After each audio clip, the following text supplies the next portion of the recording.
Good morning, SOAR Summit 2023. How are you guys doing today? Woo! Good, thank you.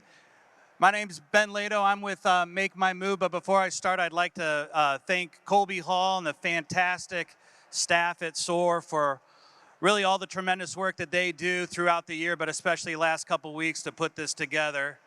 Also, I'd like to thank the mayor and beautiful Corbin for hosting us, and then ARC and Appalachian Wireless and all the sponsors that help make this possible.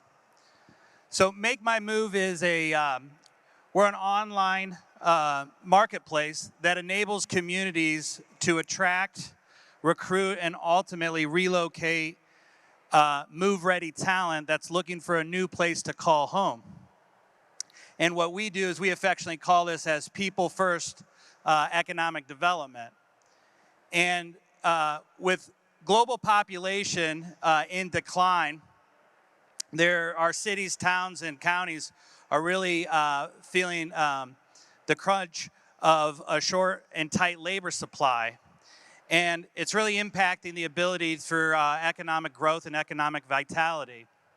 And so you couple that with the thought that every year annually, our communities are spending about $70 billion a year in traditional economic development. If successful, oftentimes, this exacerbates the fact that, right now, oftentimes we have more jobs than we do people. And so we're not here to suggest not doing traditional economic development. Rather, we are thinking that you should have a two-pronged approach and one that incorporates a people-first economic development strategy coupled with economic development in a traditional sense. And the fact of the matter is, there's no better time right now to be doing so.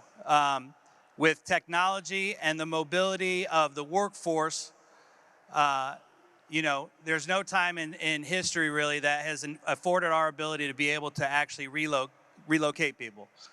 So recent stats, approximately 40 million permanently remote or hybrid folks exist today in the U.S. labor force. Upwork.com has about 23 million folks, whether they're fully remote or hybrid, will be ready to move in the next 36 months.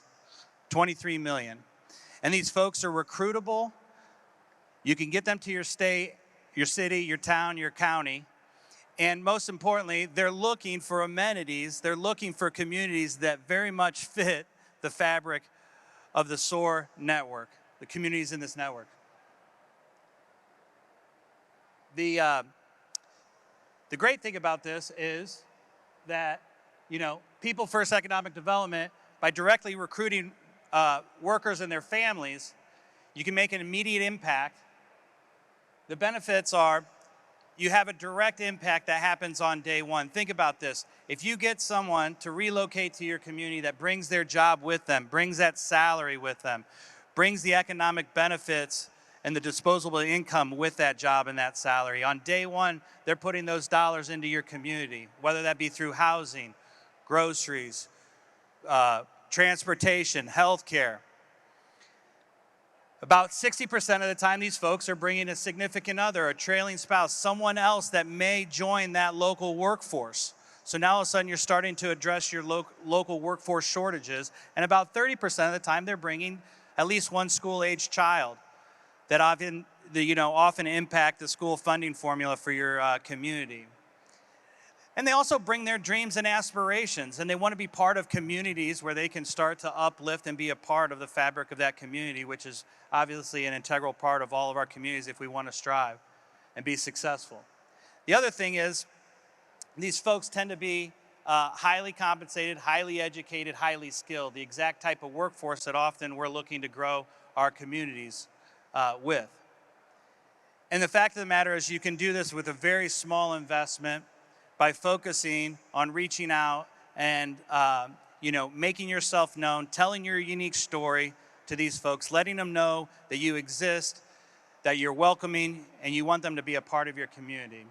Since we started a pilot with SOAR, we're happy to say that we have over 1,300 applicants to the program. We've had 10 people that have actually accepted an offer to relocate to Eastern Kentucky from outside of Kentucky. The economic impact is incredible. And ultimately, we think that the communities that understand people first economic development coupled with traditional economic development will be successful. Because if you're able to relocate and attract talent, that ultimately is where the job makers and the owners of companies are going to go. They're going to go to the communities that are able to attract and relocate talent. And because of that, we think that it's a smart strategy for communities, and we're positioned to help you do that and execute the play. If you want to learn more, we do have a booth up there, 38C, I believe it is. And just want to thank you guys for your time. Hope that you guys have a great summit, that it's informative and that you learn a lot. And thank you very much.